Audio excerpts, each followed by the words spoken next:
이 시간 성경 봉독하실 때에 마태복음 9장 9절에서 13절까지 제가 봉독해 드리겠습니다. 다 같이 기립하셔서 하나님의 말씀을 봉독하시겠습니다. 예수께서 거기서 떠나 지나가시다가 마테라 하는 사람이 세관에 앉은 것을 보시고 이르시되 나를 좇으라 하시니 일어나 좇으니라.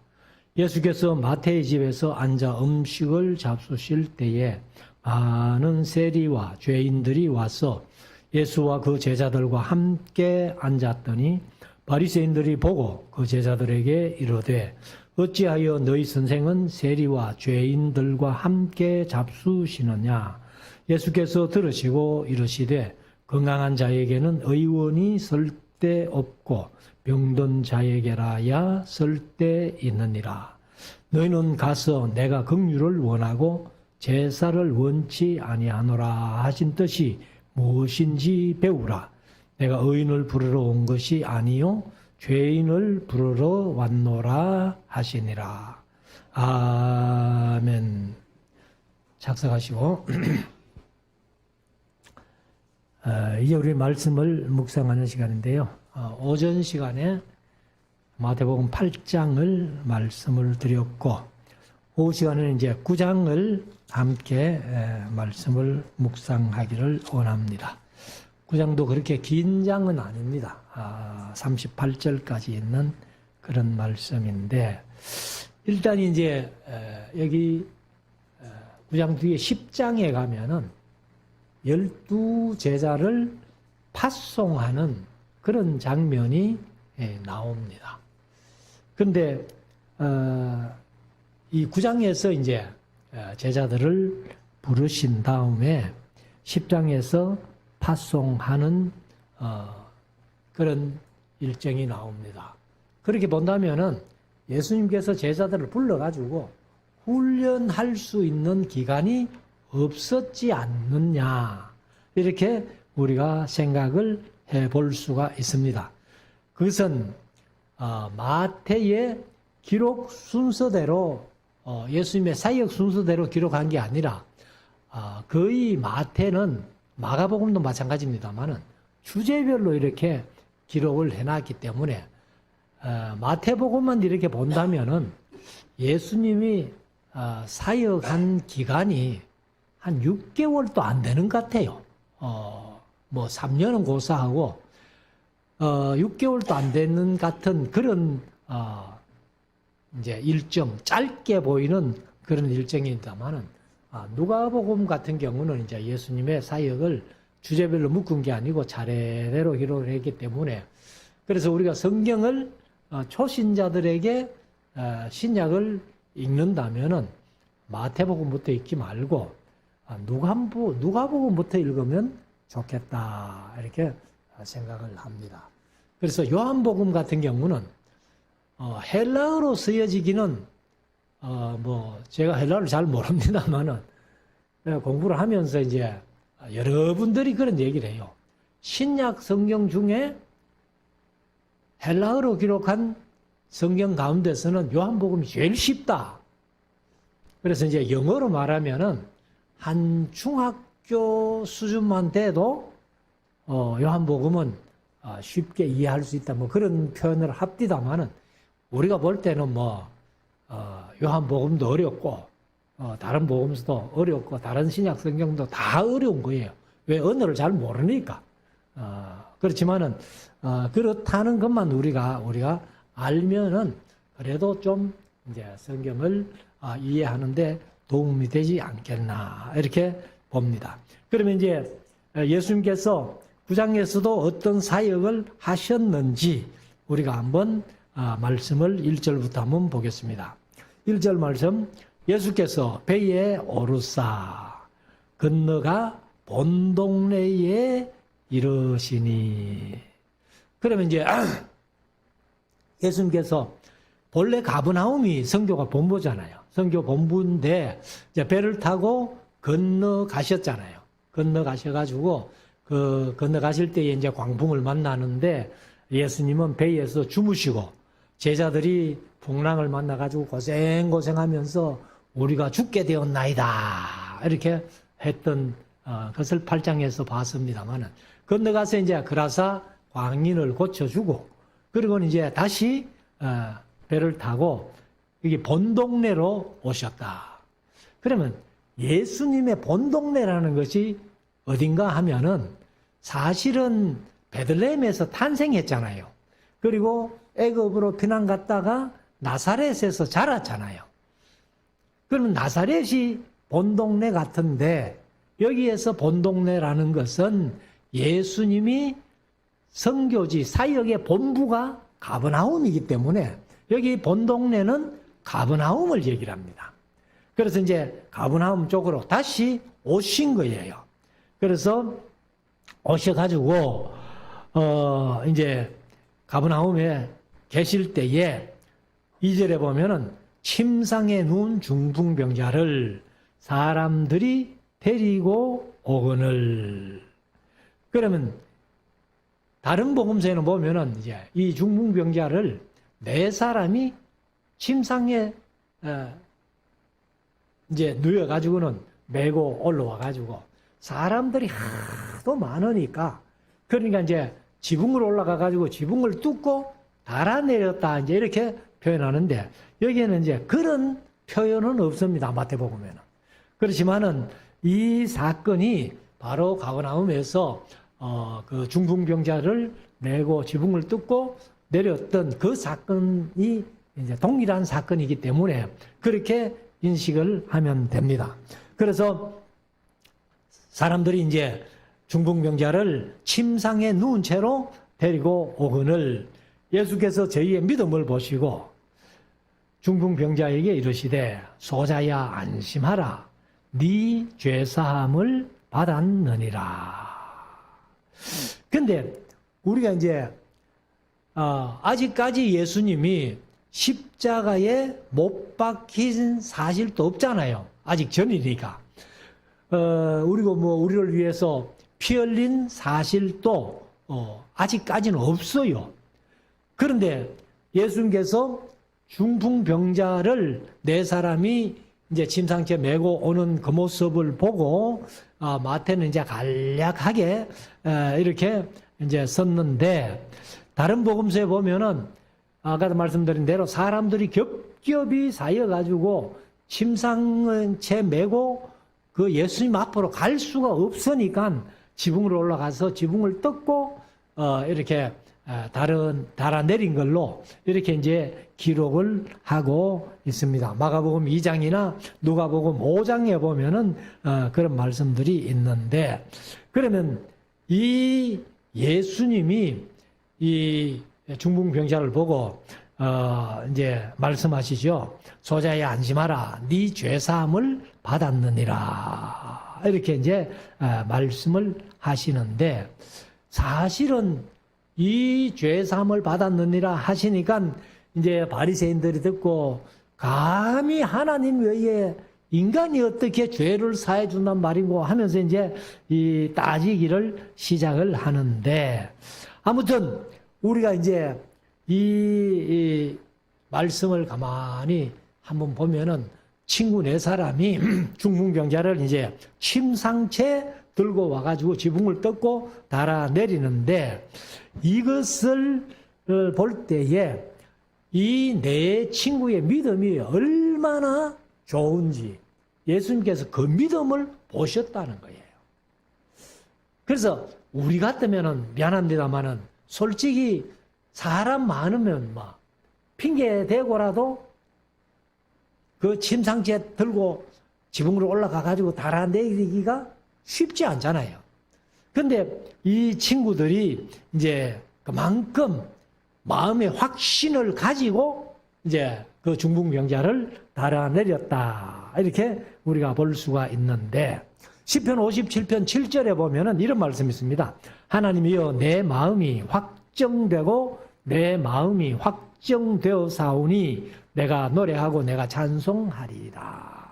그래서 마음을 확정하는 것이 아주 신앙생활 속에서는 중요한 일이다 하는 것을 말씀합니다. 그래서 우리가 어떤 일을 만났을 때에 마음이 오락가락 이래서는 안 된다는 거예요. 확증이 돼야 된다는 거죠. 그래서 이 내 친구는 이 중풍병 걸린 그 친구를 침상채 예수님 앞으로 가면은 무조건 나을 것이다 하는 그 마음의 확정을 가지고 예수님께로 나아간 것을 우리가 한번 생각을 해볼 수가 있습니다. 그래서 그 예수님께서는 사실 그들의 행동도 중요하지만은 그 마음을 보시는 거예요. 이 마태복음 15장이나 마가복음 7장에 보면은 수로보니게 여인의 얘기가 나오잖아요. 그러니까 예수님께서 수로보니게로 그 시돈 지방에 가셨는데, 근데 여자 하나가 나와가지고 내 딸이 흉악히 귀신 들렸나이다 하면서 예수님 앞에 얘기를 하는 거예요. 근데 예수님께서 우리가 잘 아는 대로 그 여자를 좀 괴 취급하면서 자녀의 덕을 취하여 개들에게 던짐이 마땅히 아니하다 하고 얘기를 했을 때에 이 여인이 주여 올소이다마는 개들도 주인의 상에서 떨어지는 부스러기를 먹습니다. 자기를 개 취급하든 말든 나는 마음을 확정, 자기 딸을 고침 받아야 되겠다는 그 믿음, 그 확정 때문에 예수님께서 그 딸을 고쳐주신 사건을 우리가 잘 알고 있습니다.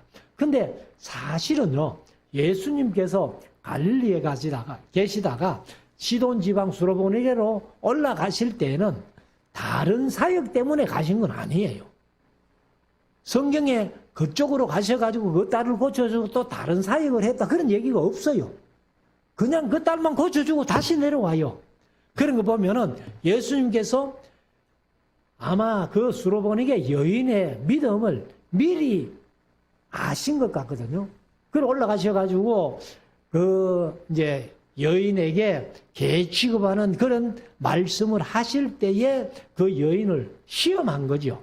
시험했지만은 이 여인은 그 시험을 통과하고 그리고 자기 딸을 고침받았다 하는 것을 이제 우리가 생각해 보면은 그 여인의 믿음이 얼마나 대단했던가 하는 것을 볼 수 있습니다. 그래서 여기 이제 우리의 신앙이라는 것은 확신과 그 열심이 있을 때에 거기에 좋은 결과가 이루어진다. 그 좋은 결과라는 것은 뭐냐? 하나님의 은혜를 입을 수 있다는 거예요. 그래서 이 중풍병자에게 예수님께서 네 죄사함을 받았느니라 그렇게 얘기를 하셨습니다. 그러니까 이제 3절에 어떤 서기관들이 속으로 이르되, 이 서기관은 아까 말씀드린 오전에 이제 8장에서 말씀드렸습니다만은 이 엘리트층이거든요. 아주 엘리트층이니까 그래서 속으로 이르되 이 사람이 참남하도다. 개역개정은 신성을 모독했다는 거예요. 그래서 사실 예수님께서 아무 죄도 없으시지만은 유대인들이 예수님 앞에 덮어 씌운 죄목이 뭐냐 하면은 신성 모독죄입니다. 그래서 십자가에 못 박으소서 하고 빌라도에게 그렇게 외친 거예요. 그러니까 이제 이 서기관이 하나님 외에 감히 누가 죄를 사할 수 있느냐? 네 죄사함을 받았느니라 하는 그 예수님의 말씀을 듣고 이 서기관이 참남하다는 거예요. 신성을 모독했다 하고, 그러니까 4절에 예수께서 그 생각을 하시고 서기관이 마음속으로, 겉으로 얘기는 안 했지만은 속으로 얘기한 그 생각을 아시고 가라사대 너희가 어찌하여 마음에 악한 생각을 하느냐? 네 죄사함을 받았느니라 하는 말과 일어나 걸어가라 하는 말이 어느 것이 쉽겠느냐? 사실은 어느 둘 중에 어느 게 쉽노? 그걸 물으신 게 아니에요. 예수님의 그 의도는 둘 다 어렵다는 거죠. 네 죄사함을 받았느니라 하는 말이나 일어나 걸어가라 하는 말이나 둘 다 얘기해도 되지 않는 그런 어려운 문제지만은 이제 예수님의 의도는 예수님께서도 하나님의 아들로서 죄를 사할 수 있다는 권세가 있다는 것을 사람들에게 보여주시기 위해서 이 말씀을 하신 겁니다. 그래서 어느 것이 쉽겠느냐. 그러나 인자가 세상에서 죄를 사하는 권세가 있는 줄을 너희로 알게 하려 하노라 하시고 중풍병자에게 말씀하시되 일어나 네 침상을 가지고 집으로 가라 하시니. 그러면 이 중풍병자 입장에서 생각해 볼 때 자기가 한번 중풍병이 걸리고 나서 걸어본 적이 없잖아요. 그런데 예수님 가라 한다고 또 벌떡 일어나는 그게 믿음이라는 겁니다. 우리 같으면 아이고 예수님 내 아직 한 번도 중풍병이 걸리고는 걸어본 적이 없는데요 하면서 아마 예수님 앞에 대꾸라도 했음직한데 이 중풍병자는 그냥 일어나 네 침상을 들고 걸어가라 하니까 뭐 벌떡 일어나가지고 침상을 들고 가는 겁니다. 그래서 7절에 그가 일어나 집으로 돌아가거늘 무리가 보고 두려워하여 하며 이런 권세를 사람에게 주신 하나님께 영광을 돌리니라. 그러면 이제 예수님을 물론 우리가 믿기는 100% 인성을 가진 분이고 100% 신성을 가진 분이다. 이렇게 이제 우리가 믿습니다만은 여기 이때는 유대인들이 예수님을 100% 신성을 가진 분으로 안 믿잖아요. 그런데 중풍병자에게 일어나 네 침상을 들고 걸어가라 하니까 중풍병자가 나와가지고 침상을 들고 걸어가는 그 모습 보고 이런 능력, 이런 권능을 사람에게 주신 하나님께 영광을 돌렸다. 이렇게 표현을 하고 있습니다. 그래서 이제 예수님께서 이 말씀을 하시고 난 뒤에 자 9절에 보면은 예수께서 거기서 떠나가시다가 그 이제 가버나움에서 중풍병자를 고쳐주시고 그리고 이제 가버나움을 떠나가시는데 가시다가 그 가버나움 세관 앞으로 이렇게 지나가면서 세관에 마태가 앉아 있는 것을 보십니다. 그래서 마태라 하는 사람이 할 때 마태 자신이 마태복음을 쓰면서 자기가 어떻게 하는 예수님께 부름받았나를 설명하는 내용을 이제 꼭 3인칭을 써가지고 마태라 하는 사람이 이렇게 표현을 하는 겁니다. 그래서 세관에 앉은 것을 보시고 이르시되 나를 좇으라 하시니 일어나 좇으니라. 그러면 그 당시의 세리는 사실은 이 유대인들이 뭐 남자 중에 제일 큰 죄인이 세리예요. 그 다음에 이제 여자 중에 제일 큰 죄인은 장녀로 이렇게 보는데 왜 그런가 하면은 지금 로마 식민지 시대에 살고 있습니다.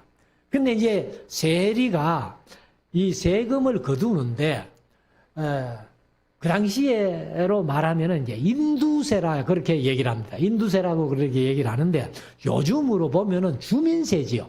주민세를 거두는데 일단 세리들이 로마에 이제 그 요즘으로 말하면 뭐라 그럴까요? 이 경매를 하는 것과 같이 그러면 내가 그 주민세를 거두어 가지고 얼마를 로마에 바치겠습니다. 이렇게 이제 경매를 보는 겁니다. 그러면은 이제 제일 많이 서낸 사람이 그 세리가 되겠죠. 그럼 이제 아마 마태도 그런 이제 세리니까 그래서 이 로마에 이제 많이 바치기 위해서는 어떻게든지 세금을 많이 거두어야 되니까 그러니까 이제 유대인들이 제일 싫어하고 남자들 중에 제일 죄인 취급하는 것이 이제 세리인데 아무튼 이 마태를 세관에 앉은 것을 보고 나를 따르라 하니까, 그러니까 마태가 바로 예수님을 쫓아갔다. 이렇게 이제 설명하고 있습니다. 자, 10절.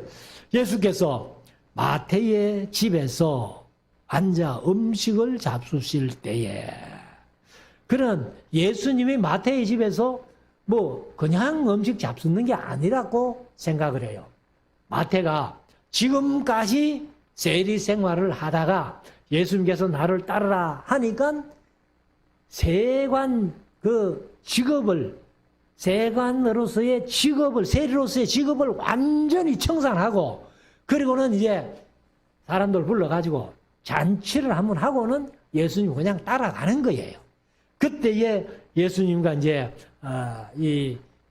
예수님께서 그 음식 잡수는데 많은 세리와, 그러니까 이제 세리는 마태의 친구들이겠죠. 그리고 죄인들이 와서 예수와 제자들과 함께 앉았더니, 그 당시에 뭐 세리를 가장 큰 죄인으로 봤으니까, 그러니까 이제 모든 죄인들, 유대인들이 볼 때에는 제일 악한 죄인들, 그 사람들과 예수님께서 앉아 음식을 잡수시니까 11절에 바리새인들이 보고 그 제자들에게 이르되 어찌하여 너희 선생은 세리와 죄인들과 함께 잡수시느냐. 예수께서 들으시고 이르시되 건강한 자에게는 의원이 쓸데없고. 이것도 이제 개역 개정은 의원이라고 칭한 것이 우리나라는 뭐 불과 얼마 안 됐잖아요. 그 이제 개역 개정은 이걸 의사라고 그렇게 번역을 했어요. 그런데 우리가 보고 있는 성경은 옛날에 번역한 성경이니까, 그러니까 이제 그 당시에는 의원이 더 이렇게 평범하게 쓰이던 말이니까 의원이 쓸데없고 병든 자에게라야 쓸데있느니라. 그렇게 이제 예수님께서 말씀하시면서 13절, 너희는 가서 내가 긍휼을 원하고 제사를 원치 아니하노라 하신 뜻이 무엇인지 배우라. 내가 의인을 부르러 온 것이 아니요 죄인을 부르러 왔노라 하시니라. 이 말씀은 아마 호세아서 6장 4절 말씀을 6장 4절 6절 그 말씀을 아마 인용하신 거 아니야. 내가 인내를 원하고 제사를 원치 아니하며 번제보다도 하나님 알기를 원한다. 이렇게 이제 호세아서 6장 6절에 그런 말씀을 했습니다. 아마 그 말씀을 예수님이 하신 것 같아요. 그래서 내가 인애를 원하고 제사를 원치 아니하노라 하신 뜻이 무엇인지 너가 배워라. 그렇게 말씀을 하십니다. 그리고서는 이제 내가 죄인을 부르러 한 것이, 의인을 부르러 한 것이 아니요 죄인을 부르러 왔노라. 이렇게 이제 예수님께서 분명히 말씀을 하셨습니다. 그리고는 14절에 그때에 또 다른 사건인데, 요한의 제자들이 예수께 나와 가로되 우리와 바리새인들은 금식하는데 어찌하여 당신의 제자들은 금식하지 아니하나이까. 그러니까 이제 요한의 제자들이 예수님께 물으니까 예수님께서 15절 대답하십니다. 예수께서 저희에게 이르시되 혼인집 손님들이 신랑과 함께 있을 동안에 슬퍼할 수 있느뇨. 그러나 신랑을 빼앗길 날이 이르리니 그때에는 금식할 것이라. 생배 조각을 낡은 옷에 붙이는 자가 없나니 이는 기운 것이 그 옷을 당기어 헤어짐이 더하게 됨이요. 새 포도주를 낡은 가죽 부대에 넣지 아니하나니 그렇게 하면 부대가 터져 포도주도 쏟아지고 부대도 버리게 됨이라. 새 포도주는 새 부대에 넣어야 둘이 다 보존되니라. 이게 이제 예수님께서 그 당시에 그 유대교라는 한 종교, 바리새인들 중심으로 한 종교가 형성되어 있는데, 우리가 말라기서를 공부할 때 말씀을 드렸습니다만은 사실 포로로 잡혀가기 전에는 우상 숭배 때문에 망했잖아요. 그런데 이제 포로로 잡혀가가지고 70년 동안 바벨론에서 포로 생활하면서 다니엘서를 통해가지고 그 다니엘과 유대인들이 바벨론에 가가지고 크게 깨달은 것들이 몇 개 있다 이렇게 말씀드렸는데 그 중에 제일 큰 깨달음이 뭐예요? 우상은 아무것도 아니다. 그래서 사실은 이제 포로 이후에는 우상 숭배는 지금까지도 유대인들은 안 하고 있다. 그런데 1차 귀환해가지고 1차뿐만 아니라 2차, 3차 귀환해가지고 느헤미야가 살아있을 때는 잘했죠. 그런데 느헤미야가 죽고 에스라도 죽었는지 뭐 어떤 글을 보니까 그 페르시아로 소환당해 갔다 이렇게도 표현하는데 뭐 여하튼 에스라도 없고 하니까 이들이 완전히 형식주의에 빠져버린 거예요.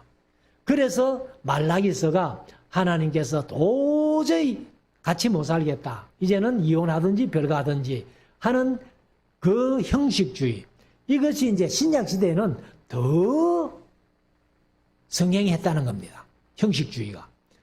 그래서 바리새인들은 율법을 자기들은 손가락 하나도 까딱하지 아니하고 그러니까 백성들에게 온갖 짐을 지어가지고 뭐 제가 자주 말씀드렸습니다만은 이 안식일 날은 이 들고 가는 것도 뭐 무게를 얼마 이상은 못 들고 간다. 그걸 마른 무화과 3개.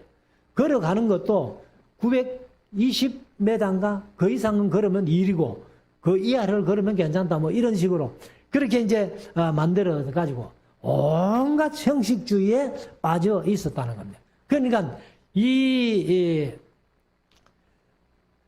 낡은 옷이나 그 다음에 그 낡은 가죽 부대 이것이 뭐냐 하면은 유대교에서 바리새인들이 지키는 그 형식주의 여기를 이제 지적을 하는 거예요.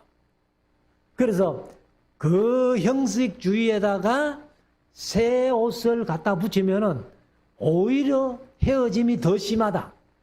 그리고 새 술은 새 부대에, 새 포도주는 새 부대에. 그러면 왜 새 포도주를 낡은 가죽 부대에 못 넣는가 하면은 아직 포도주가요, 더 이렇게 뭐라 그럴까? 우리 경상도 말로 갠다 그러잖아요. 이래 막 거품이 올라오고 이렇게 하면은 이 낡은 가죽 부대 같으면은 그게 좀 팽창해가지고 터진다는 겁니다.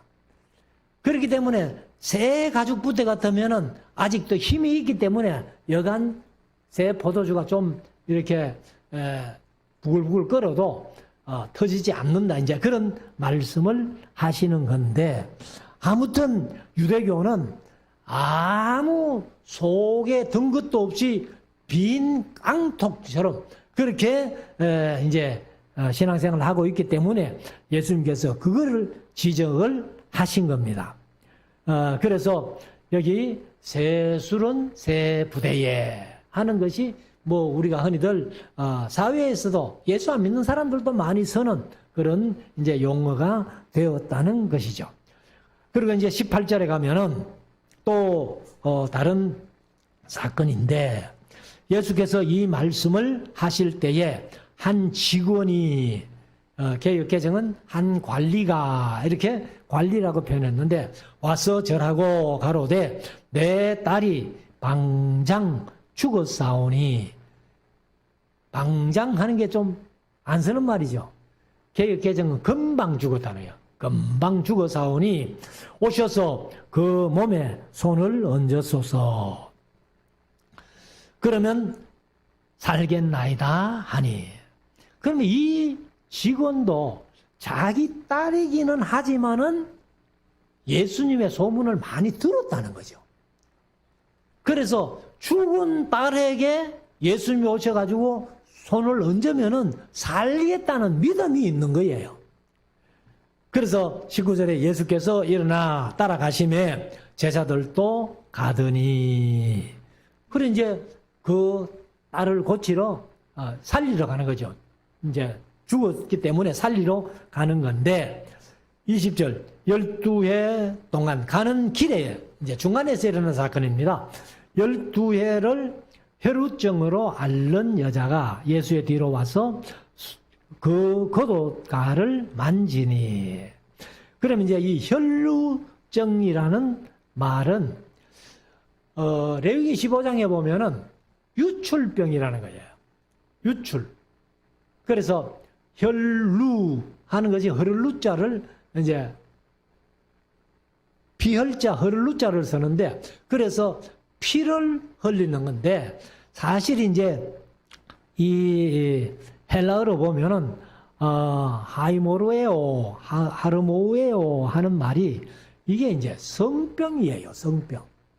그래서 12해를 여러 의원들에게 가서 고침을 받으려고 했지만은 뭐 재산만 다 당긴하고 전혀 고침을 받지를 못했습니다. 근데 예수님께 떳떳하게 내 병 좀 고쳐주십시오 하고 자신을 나타내지 못한 이유가 뭐냐 하면은 이게 부끄러운 병이잖아요. 그래서 이 여자인의 마음속의 믿음이 저분의 옷에 손만 대도 내 병이 나을 거야. 이런 믿음이 있었기 때문에 예수님께 가서 손을 예수님의 겉옷에 댔다는 거예요. 그러니까 이제 21절에 그 이유를 설명하는데 이는 제 마음에 그 겉옷만 만져도 구원을 받겠다 함이라. 이 구원은 사실 뭐 천국 가는 구원이 아니고 내가 12년 동안 앓았던 혈루병, 성병에서 낫겠다 하는 그런 믿음을 갖고 있는 거죠. 그래서 22절에 예수께서 돌이켜 그를 보시며 가라사대 딸아 안심하라 네 믿음이 너를 구원하였다 하시니 여자가 그 개혁개정 그 즉시 구원을 받으리라. 그러니까 구원받았다는 것은 일단은 성병에서 나았고 혈루증에서 나았고 그리고 그 여자가 예수 그리스도를 구주로 영접했다면은 바로 영원한 천국 시민이 됐다는 것을 이제 얘기를 하는데 아무튼 여기 이제 예수님께서 이 여자에게 이렇게 말씀하신 말씀을 보면 네 믿음이 너를 구원했다. 참 어떻게 보면은 우리 인간의 입장으로서는 목사의 입장으로서는 편한 대답이에요. 어떤 분이 목사님 기도해 주십시오. 목사님 기도해 주시면 나을 겁니다. 하고 왔는데 목사가 믿음 없이 뭐 기도 한다고 또 다 낫는 것도 아니잖아요. 그러면 네 믿음이 너를 구원했다 하면은 예수님께서 말씀하는데 믿음대로 되라 믿음대로 되라 말씀하시면은 고침 못 받으면 지가 믿음 없는 거고 고침 받으면 지가 믿음 있는 거고 또 그렇게 얘기한 목사도 능력 있는 거고 그럴 텐데 아무튼 이제 예수님께서 그렇게 예수님이 뭐 목사 입장이 아니니까 그 전능자고 이렇게 하나님이시니까 그렇게 말씀하신 이유가 있다는 거예요.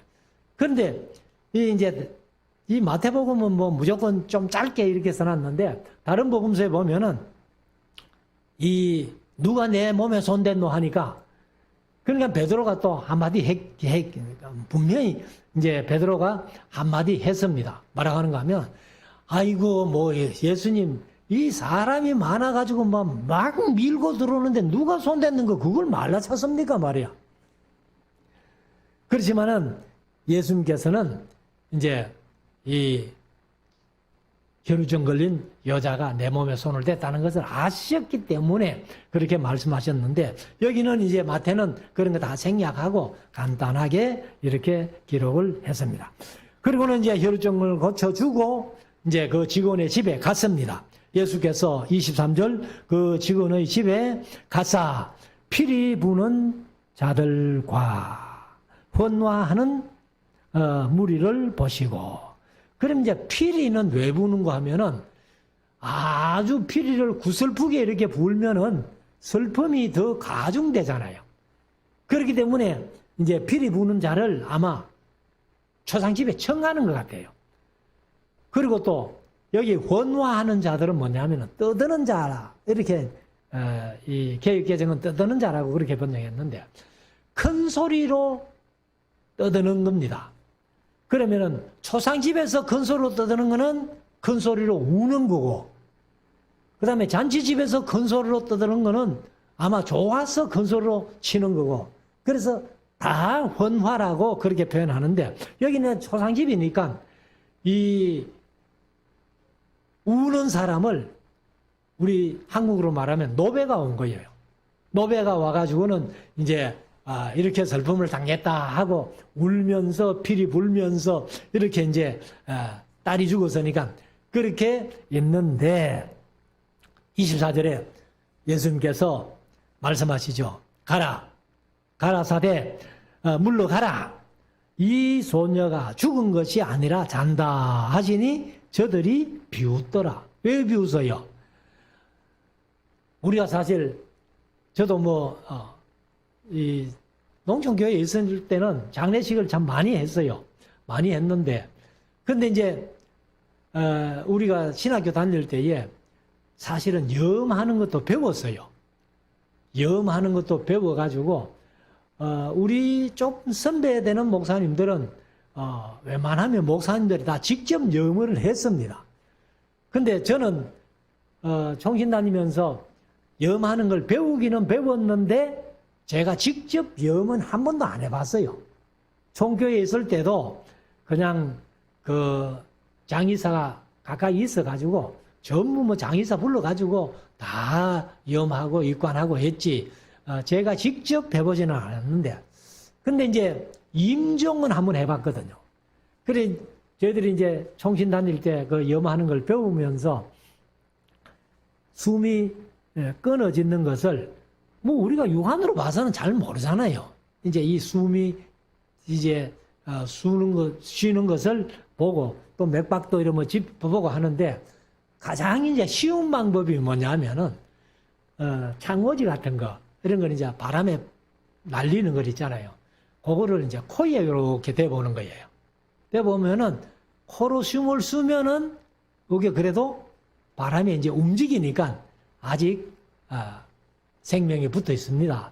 그런데 전혀 움직임이 없으면 숨이 끊어졌습니다 하고 이제 그렇게 판단하는데, 이 사람들은 분명히 그 직원의 딸, 그 직원의 이름이 다른 복음서에는 이제 야이로라고 되어 있잖아요. 그래서 딸이 죽어서 그래서 이제 피리 부는 자 노배 오고 헌화하는 자 노배 와가지고 피리 불고 헌화하고 있는데 예수님이 이 딸이 죽은 게 아니다 라고 하니까 이 사람들이 얼마나 예수님을 얕잡아가지고 아이고 죽은 것도 모르고 저런 소리 한다고 그렇게 아마 비웃었을 겁니다. 그래서 25절에 무리를 내어보낸 후에 예수께서 들어가사 소년의 손을 잡으심에 일어나는지라. 그러면 다른 복음서에는 이 소년을 일으키시면서 한마디 하시죠. 달리타 쿰. 요거는 아람어입니다. 아람어. 예수님이 유대인이지만은 히브리어로 말씀하신 게 아니고 그 당시에 통용어가 그 팔레스타인 이방에는 아람어기 때문에 예수님도 달리타 쿰 소녀야 내가 네게 이르노니 일어나라 이렇게 이제 말씀을 하신 겁니다. 그래서 26절 그 소문이 예수님께서 이제 손을 잡고 달리타 쿰 하니까 소년이 살아난 거예요. 그래서 그 소문이 그 온 땅에 퍼지더라.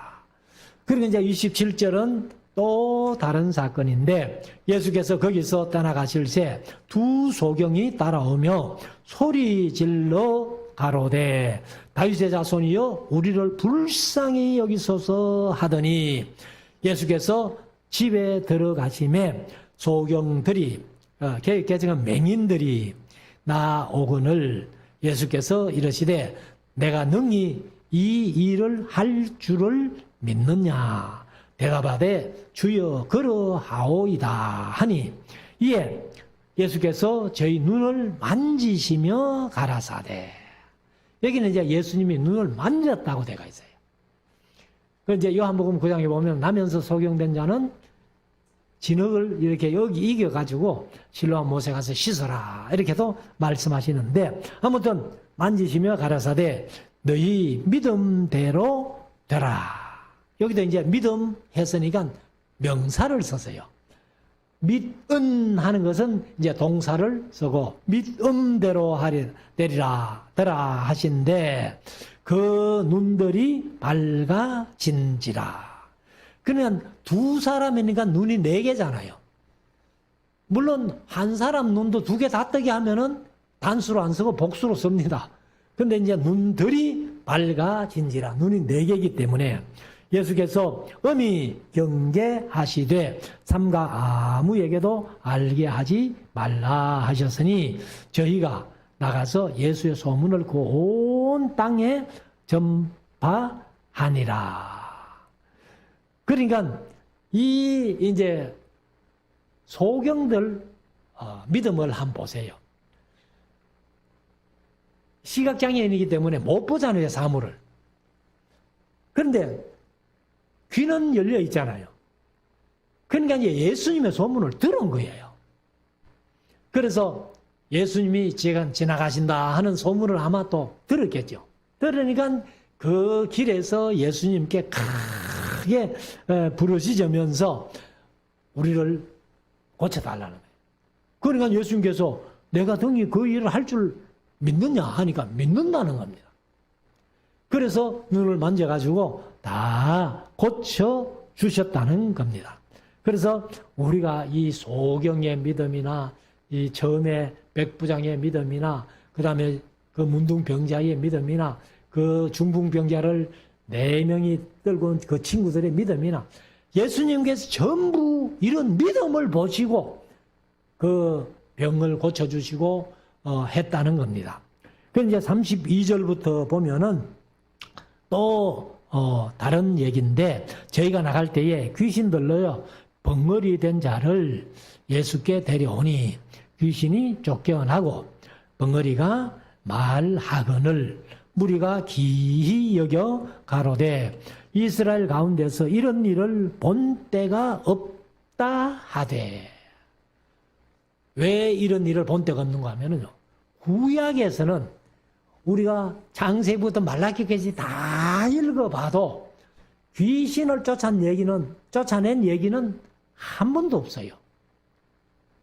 그래서 이사야가 메시아를 소개할 때에 뭐라고 소개를 하는가 하면은 소경이 보고 벙어리가 말하고 귀머거리가 들으며 가난한 자에게 복음이 전파된다 하라.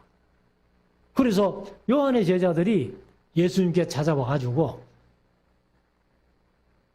구약에서 말씀하신 메시아 그분이 당신입니까? 우리가 당신을 기다릴까요?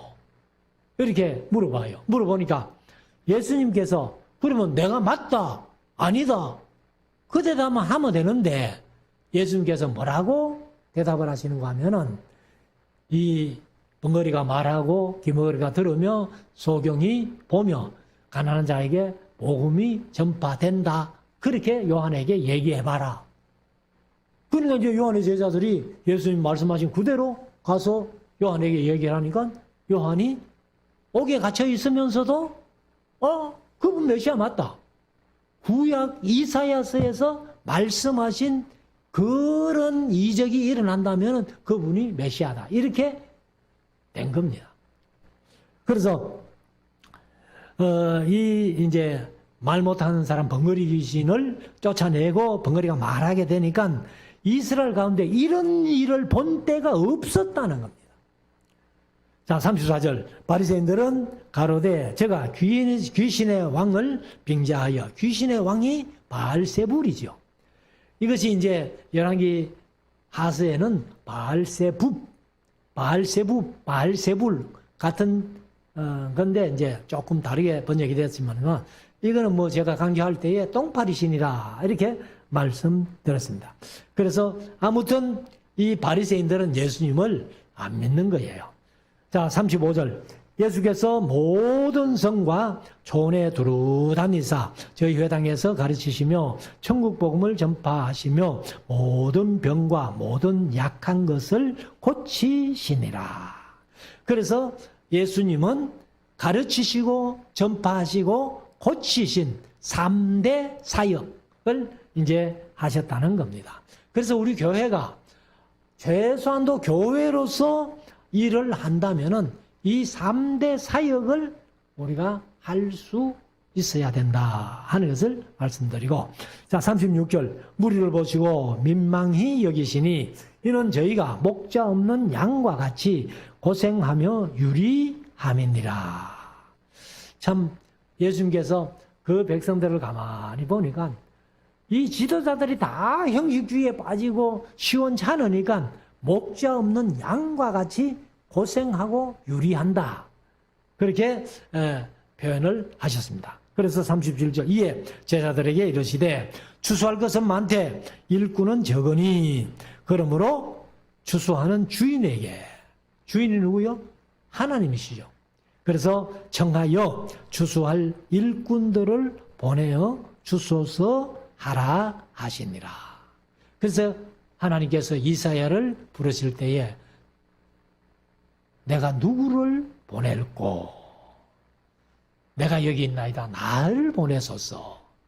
그래서 저와 여러분들이 이 하나님의 추수하는 일꾼으로 열심히 예수님 본받아서 가르치고 전파하고 고치는 이 사역을 통해서 하나님의 뜻을 아름답게 이루어가는 우리 모두가 될 수 있기를 주의 이름으로 축원합니다. 기도드리겠습니다.